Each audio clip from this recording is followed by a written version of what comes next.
గురుగ్రహ మార్పు వల్ల ఏ రాశుల వారికి వివాహ యోగం ఈ సంవత్సరంలో రాబోతుంది.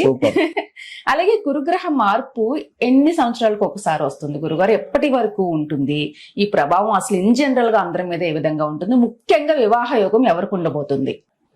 ఈ యొక్క కర్కాటక రాశి వారికి వివాహ యోగం ఏర్పడబోతున్నది. అదే విధంగా కన్యా రాశి వారికి వివాహ యోగం ఏర్పడబోతున్నది.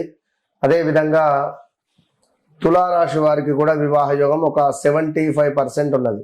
కర్కాటక రాశి వారికి 100కు 200% ఉంటే కన్యా రాశి వారికి 100కు 99% ఉంది.